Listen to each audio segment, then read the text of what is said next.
Today, from warp threads to indexed Parquet, this is Confluent Developer. I don't think we're trying to occupy any other space, so to say, because we still want to be the database that people come to for serving, like the low latency use cases. This structure and the ability to use this was kind of like the most amazing part as well as the hardest part to get this to work. Hey, I'm Tim Berglund, and welcome to Confluent Developer, the podcast where we explore the fascinating journeys of software developers tackling hard problems. In this episode, I'm interviewing my friend and former coworker, Neha Pawar. Her first job was actually an internship writing some really cool code for NVIDIA. I mean, I guess we've all got to start somewhere, right? Now, though, she's a member of the project management committee, the PMC, of Apache Pinot, a real-time analytics database, and she's a key engineer on the project. Today, she's talking about something she's done recently with that project, which has been a technical high watermark in her career, adding Parquet support to a database that was built for speed. Let's get into it.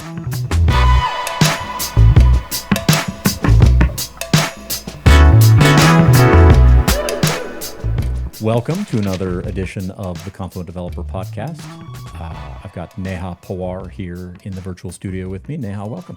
Hi, Tim. Thank you so much for having me. It's great to be here with you. Always good to talk with you, honestly. For anybody in the audience who doesn't know who you are, what is it that you do? Where do you work? Sure. I work at Startree. Startree is a company that offers a managed service on top of Apache Pinot. And Apache Pinot is an open source real-time analytics database. So all the low latency, distributed, high throughput analytics. And it powers like many amazing companies. Like it started off at LinkedIn, was adopted later by Uber. LinkedIn, Uber are both still very heavy contributors along with Startree and several other large enterprises, all using it for end user facing real-time analytics. I'm an engineering manager there. I lead the data infra team. I'm also one of the Pinot PMC and committers. Awesome. And for everybody who doesn't know, Neha and I worked together at Startree for about 2 years. And I think, Neha, the first time we gave a talk together was in the winter of 2021. Is that right? It was something online, pandemic era, Kafka plus Pinot. Yes. And that was before we worked together. It Yes. was a community collaboration, Kafka and Pinot. I remember you used to call it like peaches and cream. It was a fun talk. Absolutely. It really was. It was great to give those talks with you. Tell us, what was your first job? Sure. So I really tried to think if I've done some job that was, fun, non-tech job and like worked at an ice cream shop or something. But no, my first job was in tech. This was in my final year of undergrad. I had like a year-long internship at NVIDIA. It was a year long, but like show up once a week for the whole day sort of an arrangement. It was pretty cool, which like let me be in college, but at the same time get exposure to like working in tech. This was in India, in Pune, where I am from. And I was building this, it was called this Warp Event Trace Viewer. So it was a tool to get insights into how groups of threads are executing, getting scheduled, and performing on their GPUs. So Warp was like a name for a group of 32 threads. And I had to kind of build this tool that let developers see that, oh, these are the number of warps created for executing this program. Here's how each of the warps are doing. This one's stalling. This one's taking up too much time. And that was like a little tool that I got to build. I got to tell you, I just don't think that's anything to apologize for. If I could have, when I was 14 and working the broiler steamer station at Burger King, done that instead, I would have taken that if I had had the choice. I'm just saying. So that sounds awesome, which prepared you for a lot. And I mean, you've done really a lot of impressive things, but tell us, What's the hardest problem you think you've encountered yet? Sure. Um so this is something very recent. My team and I, we've been working on uh, adding native Parquet support into Pinot. So over the years, we've had to take Pinot through multiple evolutions. I mean, I think Pinot started off as a kind of niche system, low latency, high throughput analytics. But because we were started at LinkedIn, we were trying to solve one use case. So we focused on that scale aspect a lot. But feature set wise, it kind of started in a limited feature set. But then over the years, we saw like uh, single stage query engine to multi stage, immutable to like upserts. And I think over the last 2 years, I've spoken a lot about the evolution of going from being only able to serve data off of local disks, SSDs, to being like cloud native query abilities.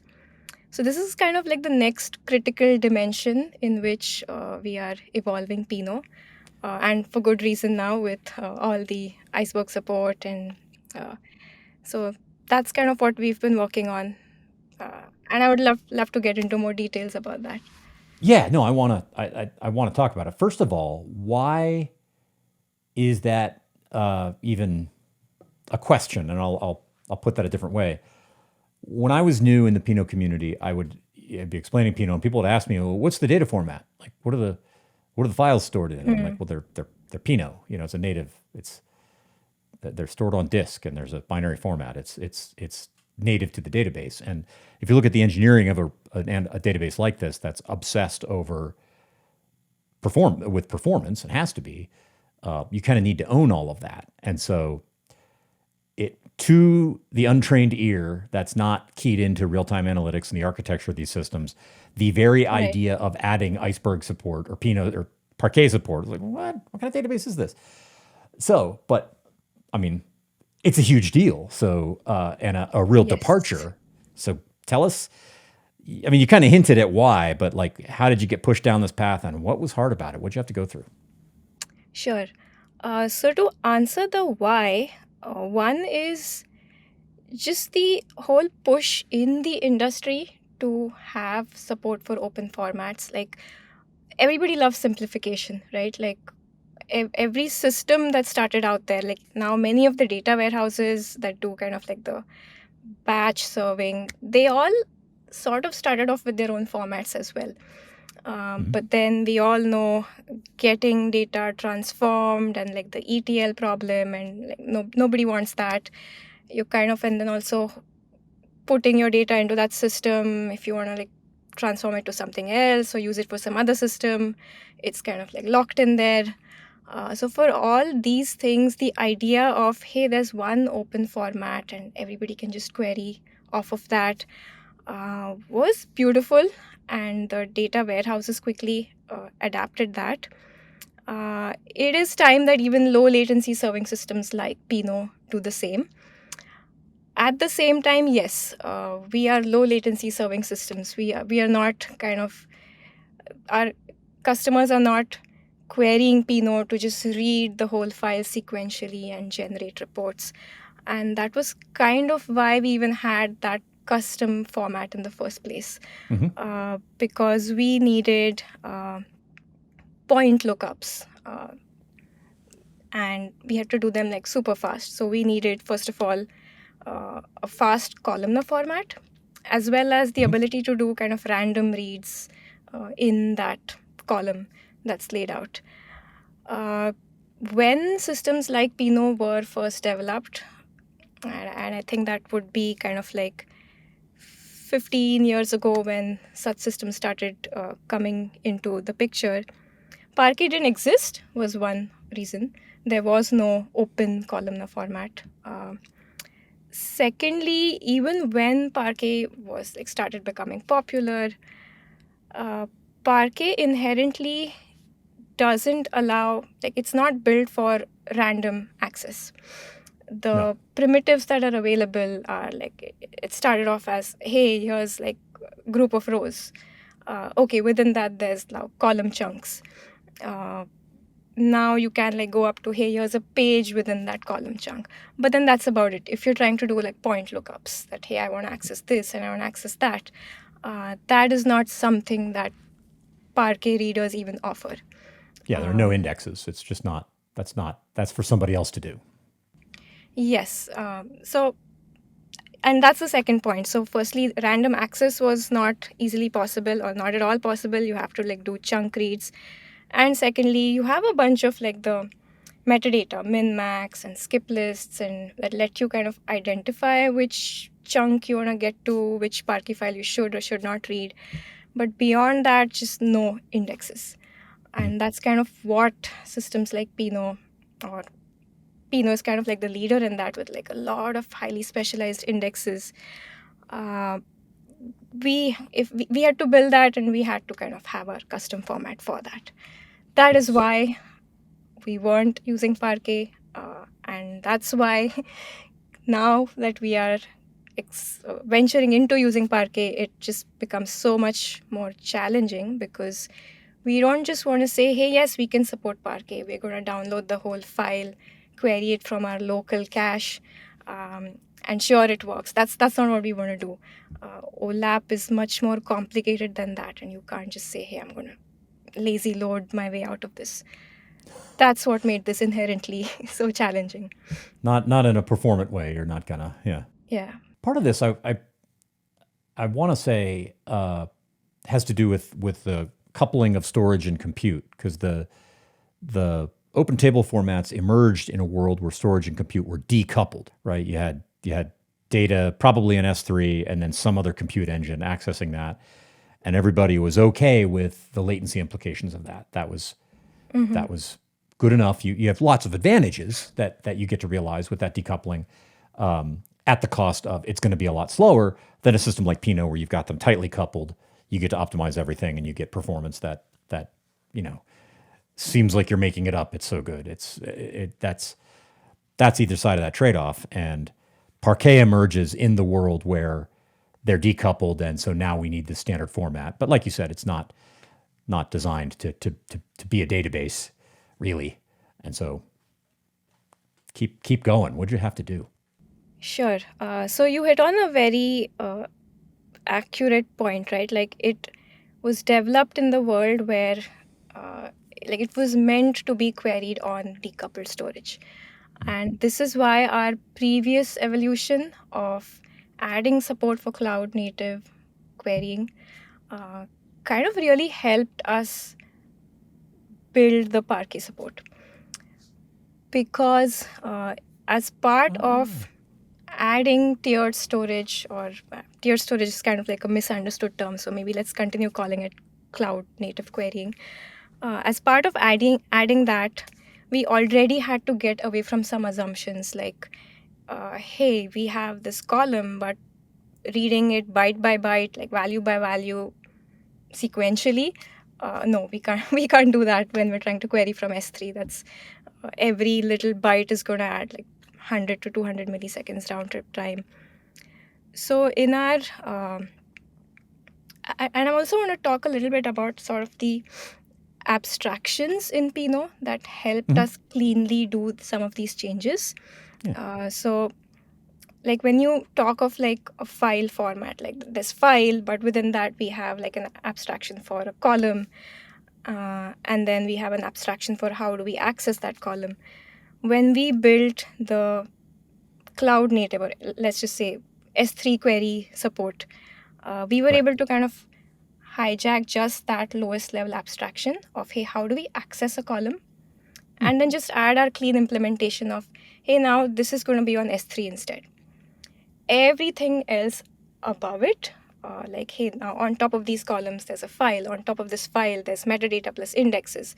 On top of this metadata and indexes is the whole notion of the segment. Everything else stayed the same. So everything else just worked as it was. The benefits of a clean architecture.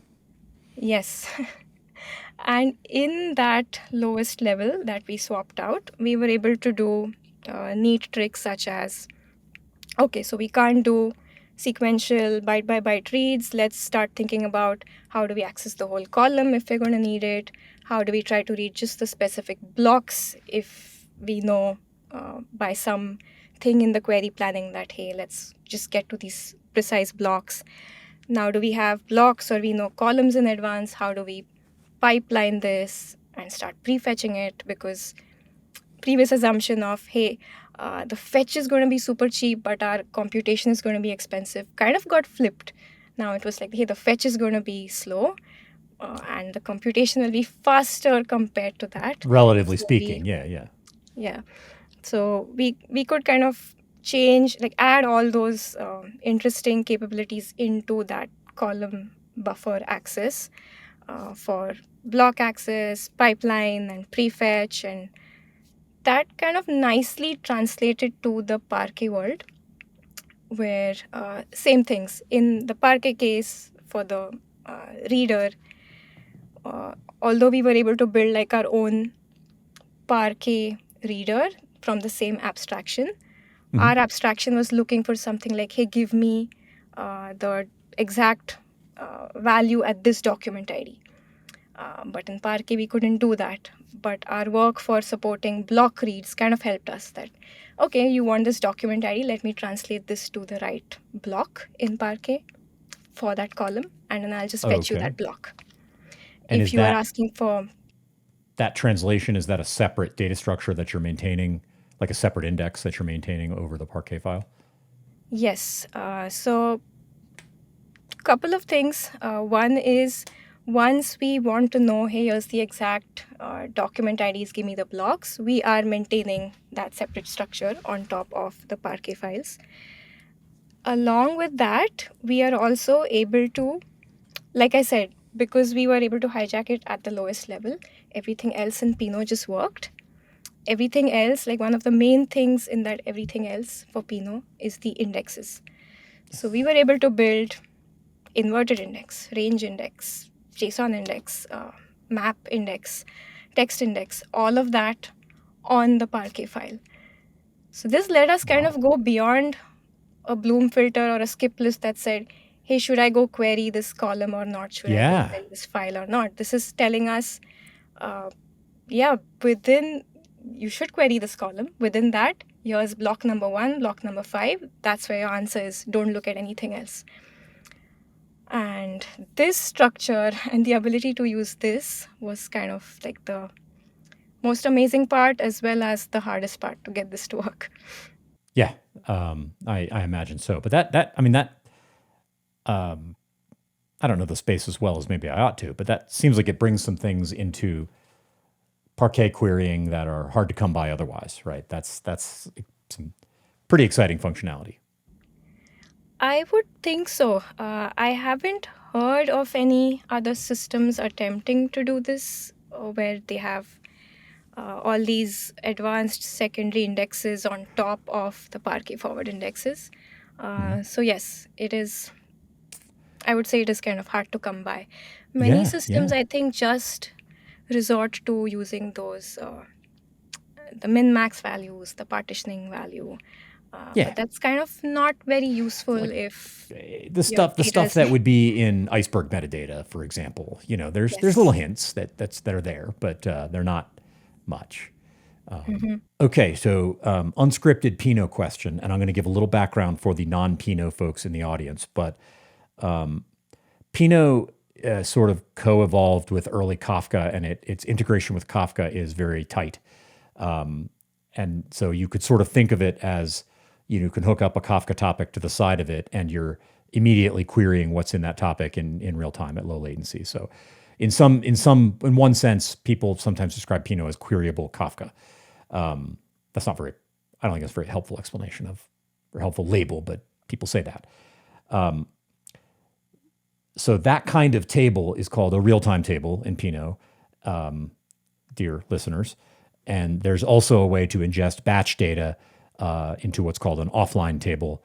And of course, you can have a hybrid of real-time and offline if you've got historical data, but then stuff in Kafka. That's all for the listeners, so this question makes sense. Does this kind of change the game for hybrid tables? Like, would I bother? I guess it would still be faster if I want to really import all that stuff. But how does this alter the economics of all that? Yes, so things would look different. One is, firstly, now we've kind of unlocked these new dimensions, right? Like earlier, we just had, hey, query from, or rather, ingest from Kafka, and then start kind of in-memory segment, convert it to like completed segments. It goes into kind of later offline tables. You have that's what you were explaining about the hybrid table. But then this was all kind of working on top of Pinot segments. With Parquet, I mean, I think there is still a lot of value in saying, hey, continue ingesting from Kafka. You still need like the 1 second freshness Yeah, for event that fresh that you data, can absolutely. query. Never going to stop that. Yeah. But then after this, like either you continue somehow getting your data onto S3 via some other means in Parquet files, or we would build some capability where, given now we're saying, hey, Parquet is our format of choice, and we were writing the Pinot segments.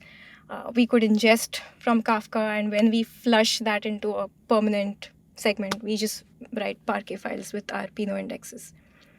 Oh, That is kind of one shift that we are thinking about. And then this would all just become amazingly easy.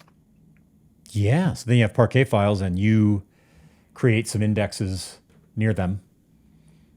And Yeah. And at the same time, we're kind of saying, okay, yeah, we wrote the Parquet files. Now anyone else can come and query this. Yeah.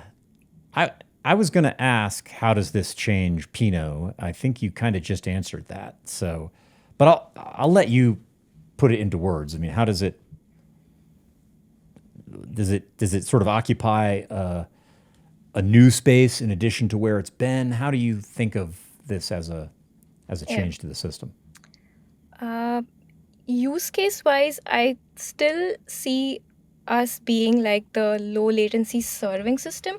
I don't think we're trying to occupy any other space, so to say, because we still want to be the database that people come to for serving, like the low latency use cases. And that's why we're focusing so much like on the indexes.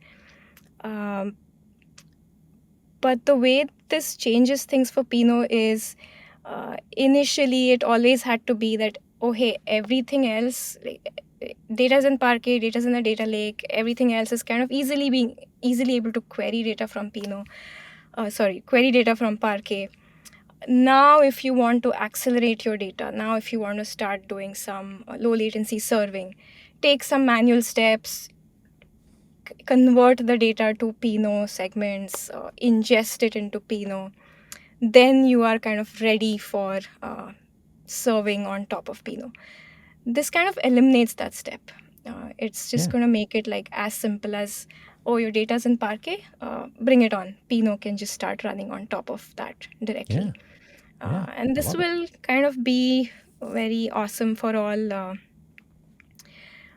with like just so many new workloads coming into the data lake all the time, and all these AI agents, and just the constant chatter that's happening, everything getting collected into the data lakes. It's going to reduce the barrier to entry to get fast analytics for all the agentic workloads and agent-driven analytics. Yes, which are the things we're building these days. What did you learn? Was there any big? Right, I mean, you solved imposing technical problem. Are you different? I did learn that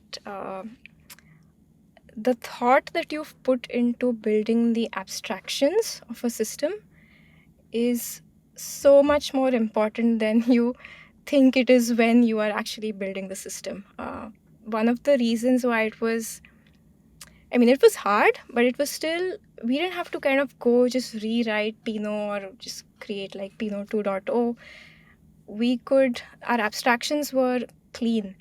and we could like build nice little implementations in the parts where they needed to kind of diverge.